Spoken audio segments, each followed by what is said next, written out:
I'm Liam. I'm Wayne, You're listening to In Film We Trust YouTube. a place where we post clips from our recent episode. All links down below in the description.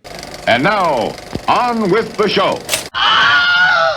Charlie Kaufman's one of them very interesting writers, directors, whose vision is singular, isn't it? I'd say he's one of those, kind of like a David Lynch, one of those like once-in-a-generation talents. It doesn't matter if he has wrote it or written and directed it. It has his flavour throughout everything. For me, the most interesting thing about him is not necessarily the way the films are made, yet they are made in a very unique way. It's the concept. It's like when you hear a plot synopsis.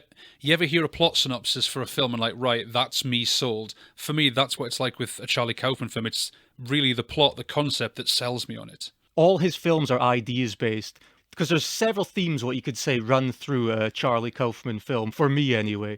Everybody's having an existential crisis. Everything is filtered through the subjectivity, isn't it? From a specific person, how they see the world. Yeah, and very much with the protagonist as well. It's very much a frustrated, downtrodden protagonist who, I guess, kind of grows or learns something. Not necessarily, but that's usually kind of how it goes. It's a really interesting start to his career, because saying all that, he actually got his start writing spec articles for National Lampoon magazine. Good start. The magazine that brought us John Hughes, Animal House, Yes. all these films you wouldn't necessarily associate with a Kaufman. No, because John Hughes generally made like much more grounded films. There was a bit of weirdness in them, but generally they were a lot more grounded than a Kaufman film is anyway. Well, I've never read his articles, but I hear they're highly satirical. They probably would be, yeah. I think he's always spoke about his love of satire. Would you say he's one of the preeminent modern satirists? Yes, I definitely would say that. You just need to look at his films and the kind of odd sideways way that he tackles a lot of his themes. It's clear that that's what he's going for.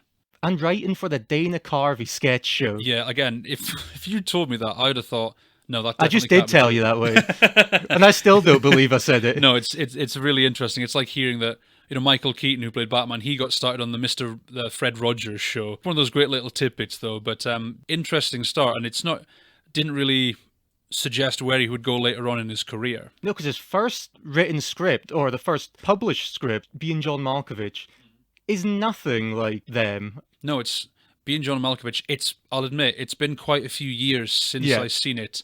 There's bits and pieces I can remember. I can remember it's the usual kind of blend of comedy and drama, with usually the comedy just bursting out of nowhere. Oh, yeah. When you watch it, it's very much a Kaufman film. But yeah, his early work didn't really suggest he would make something like that. And it's very serendipitous how that film even got made, because that script was rejected by studio after studio, and it found its way into the hands of Francis Ford Coppola, The legend. the legend, who, luckily, son-in-law was Spike Jonze. Spike Jonze. I always thought it was Spike Jonesy. Spike Jonze, isn't it? It's Spike Jonze, yeah. Yeah. So it made it way into his hands, and he would go on to direct not just Being John Malkovich, but adaptation as well. Adaptation.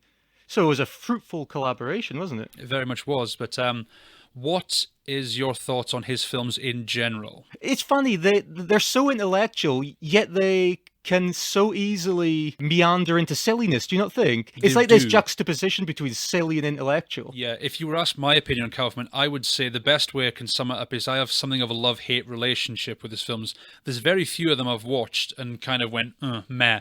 It's generally, that was really good, or, oh, I didn't like that at Do you all. have a specific one you weren't so keen on, or A few, actually. First one, funny enough, was Being John Malkovich. was it? But maybe because I've not seen it in quite a while, I think maybe I need to revisit it. But did you ever see Synecdoche, New York? I did, yeah, with think it's Philip up Seymour Hoffman. Yeah, I love Philip Seymour Hoffman, but that film, I just did not get into that film at all. I found the lead way too maybe depressive and boring, and I think it was just way too grandiose. Roger Ebert actually named it the best film of the noughties. Really? But, yeah, but I just couldn't get into it at all. And then his most recent film, I'm Thinking of Ending Things. I really liked I'm Thinking of Ending Things. I don't understand what the hell it's saying. No. I liked the ride. I liked figuring it out. I came up with an interpretation that I can't remember now, and then realized I was very wrong.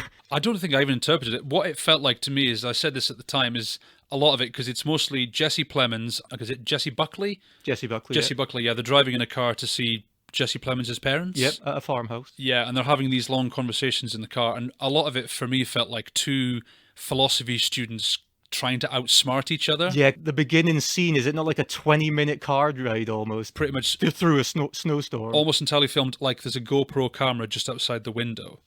So, do you see, this is what I'm always interested in, because there's obviously Eternal Sunshine, A Spotless Mind, Love that film. Great film, adaptation, and obviously these are films written by Kaufman, but not directed by him. And the interesting thing about Kaufman is, whether he is just a writer, or if he's the writer-director, his vision trumps the director in the films he's not. Yeah, I can see that. It's more like he's much better at writing the script rather than it is bringing the script to the big screen. Do you feel that? I feel like he almost, like with Synecdoche, like he almost tries to go too grandiose. Do you think his films that are directed by an outside party, that they make it more palatable? I think it's more that they kind of rein his vision in. Like when he's written and directed a script, he just lets himself go. But I think it's better when it's reined in, because I love adaptation. I love Eternal Sunshine. That's maybe my favorite of his films. Those are the films of his I'd say I love the most. What I really appreciate with Kaufman, and one of my highlights of his work is, the term personal pictures. Yes. He's making personal pictures, yet he's hiding it in a surrealist approach. Because there's neorealists like, your Rossellini's in Italy, or even up to this current day with Belfast with Kenneth Branagh, who it's a very matter-of-fact existence, it's very literal. But Kaufman is speaking to those thoughts and to those feelings, but he's hiding it in so much imagery, isn't he? It's almost like a simple message in a very elaborate packaging, Yeah. if you can say that. Another thing with Kaufman is, this is someone he's admitted he had a problem with. He actually said, I don't know what the hell a third act is. And for me, that plays into quite a few films, because movies like, I like adaptation, but it feels like it kind of falls apart in the third act. Kind of a similar thing with like Eternal Sunshine kind of goes funny at the end. So does Synecdoche, New York. It's like he has trouble, like he has a great build-up, but he has like trouble sticking the landing.